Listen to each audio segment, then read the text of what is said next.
This is 2025. Still, the Gambians have little to no clue of what their government is doing behind their backs, so, you better watch your back. The tremendous backstabbing the government is currently initiating will leave you scared. Our two NPP insiders have spoken again, and this time around it is brutal. Boy, it is brutal. There are 5.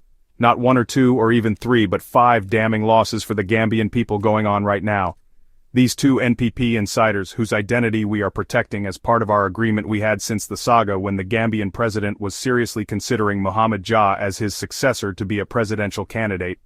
We agreed that we won't expose their names or identities respectively. These same two NPP members have just dropped 5 deadly plans that will leave all Gambians hopeless of their future in the country. So make sure to stay till the end to find out especially how the government is quietly handing over Gambian lands to the Indians. Let's take a deep dive.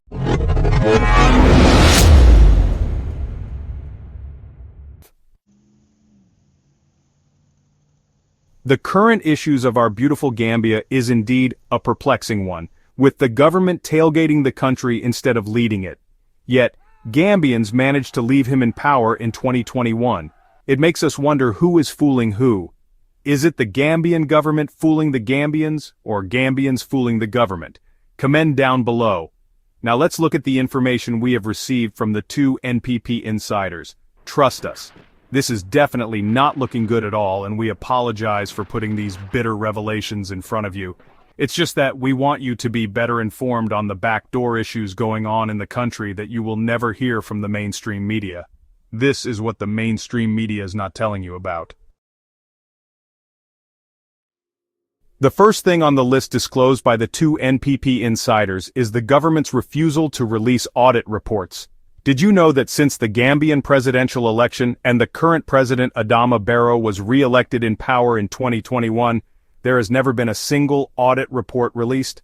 Not a single audit report on government spending has been released.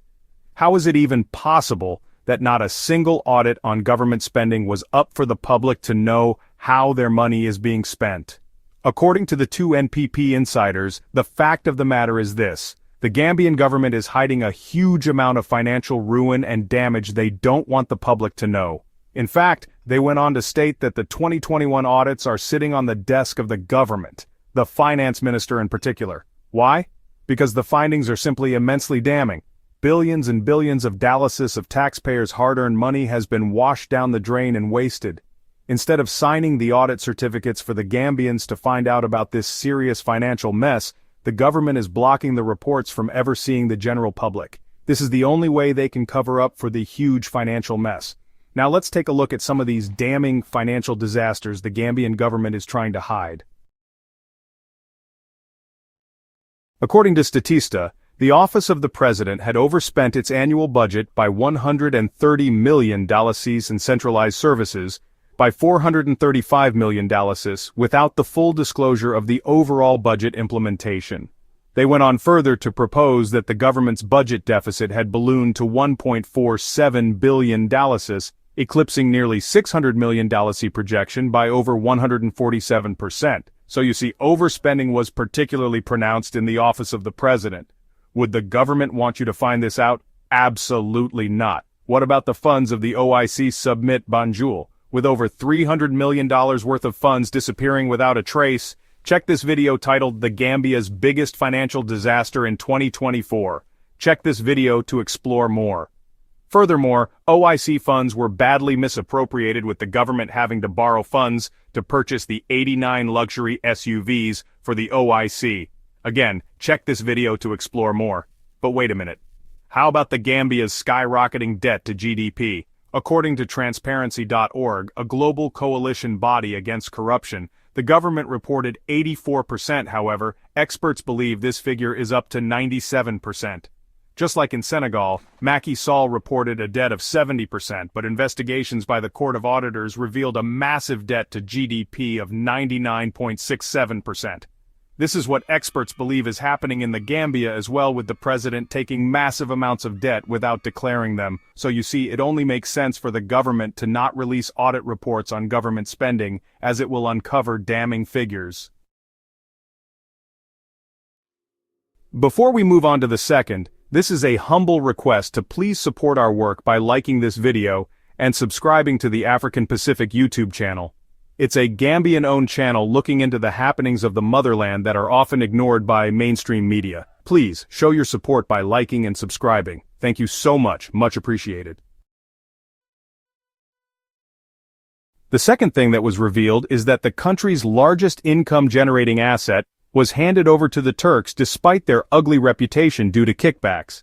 They gave away control of our ports, one of the nation's biggest revenue streams, to another Turkish company, Al Bayrak Group, a company with a history of failures and scandals in other countries like Somalia.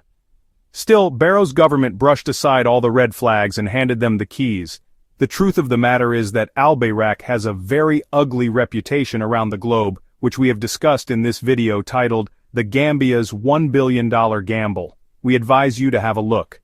The Gambian government's decision to hand over port services to Turkish operators has sparked controversy, particularly given the negative reputation surrounding some Turkish firms involved in African infrastructure deals. Critics argue that this move undermines national sovereignty, as control of the country's primary gateway for imports and exports is placed in foreign hands. Instead of strengthening local institutions and investing in Gambian capacity, the government appears to have chosen a quick-fix solution that benefits external actors more than the Gambian people. This raises serious questions about transparency, accountability, and whether due diligence was carried out before entrusting such a critical sector to foreign management. Moreover, the Turkish operator's track record has fueled public skepticism. Across parts of Africa, Turkish-run projects have been criticized for poor labor conditions, exploitative practices, and lack of long-term investment in local development. By bringing such operators into the Gambia's ports, the government risks repeating the same cycle, where profits are siphoned abroad while Gambians are left with minimal benefits. The decision highlights a worrying pattern of dependence on foreign control over key national assets, a strategy that may compromise both economic independence and public trust in the government's ability to protect the country's strategic interests. Instead of fixing our ferry services to make life easier for ordinary Gambians, they handed the business to a Turkish company, Negmar, forcing our ferries into a fight they cannot win. Now let's look at the third backdoor dealing revealed by these two NPP insiders. This is the government's attempt to ditch Gambia International Airline for Nero due to personal interest. The Gambia International Airline, once envisioned as a national carrier that could represent Gambian pride on the global stage, has suffered years of neglect at the hands of successive governments. Rather than investing in the airline as a symbol of sovereignty and a vehicle for economic growth, authorities have often sidelined it in favor of foreign carriers. This neglect has left GIA struggling with inadequate resources, poor management, and limited operational scope. Instead of being developed into a regional hub for West Africa, it has been reduced to a marginal player in the aviation industry. The government's failure to prioritize GIA has had ripple effects across multiple sectors of the Gambian economy. Aviation is more than just transporting people from one place to another. It stimulates tourism, facilitates trade, and strengthens national identity. Yet GIA has been consistently overshadowed by international airlines that dominate Banjul International Airport. These foreign carriers reap the benefits of Gambian air traffic while the national airline is left with crumbs. This trend reflects a broader pattern of reliance on external players instead of empowering domestic institutions. Instead of empowering Gambia International Airlines to grow, serve Gambians better, and bring in more revenue for the state, they brought in a private company called Nero due to personal interest to provide the same services. Now, GIA is being pushed to the side, left to struggle and eventually cease to survive. The fourth on the list is the secret sale of Gambian assets without their knowledge. The Gambian government has secretly sold Megabank without telling Gambians a word. In early 2024, reports surfaced alleging that the Gambian government had secretly privatized Megabank, stirring public outcry and claims of opacity. Opposition figures criticized the lack of transparency, asking how much was the bank sold for, and who are the buyers. They questioned why a national asset recapitalized with taxpayer funds, reportedly $600 million, was sold without public announcement or parliamentary scrutiny. These concerns were framed as part of a broader pattern of selling off strategic assets without proper disclosure. However, official clarification followed. Finance Minister Sidi Keita later confirmed that the Central Bank of the Gambia sold Megabank to KM Holdings, a transaction concluded at $15.25 million US, and now we hear that this same bank is allegedly busy supporting Turkish companies in their investment ventures with the money owned by Gambians. This is a humble reminder to please like this video and subscribe to the African Pacific YouTube channel. Please show your support by liking and subscribing. Thank you so much. The final backdoor dealing on the list is that the Gambia government is giving away Gambian lands to Indians. They gave vast tracts of land to the Indian businessman Mr. Rajwani, commonly known as Nandu, making him one of the biggest landowners in the country.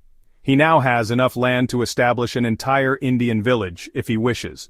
The Gambian government's practice of allocating prime lands to Indian investors has drawn growing criticism, particularly as ordinary Gambians struggle to secure affordable plots for housing or farming. Land is one of the most valuable and sensitive resources in the country, yet policies often prioritize foreign investment over local needs. While the government justifies these allocations as a means of attracting investment and boosting economic growth, many Gambians see it as a betrayal, where their own right to land ownership is sacrificed in favor of outsiders. This has fueled resentment and heightened the sense of inequality, as citizens feel sidelined in their own homeland. The impact of these land giveaways is deeply felt at the grassroots level. Young Gambians in particular face significant barriers in accessing land for homes or agricultural projects, forcing many to either rent at high costs or remain landless. Meanwhile, foreign investors enjoy favorable treatment, acquiring vast tracts of land for businesses that often do little to directly benefit local communities. By prioritizing outsiders, the government risks deepening social tensions and undermining national sovereignty, as Gambians are left asking why their own leaders fail to protect their most fundamental right to land ownership.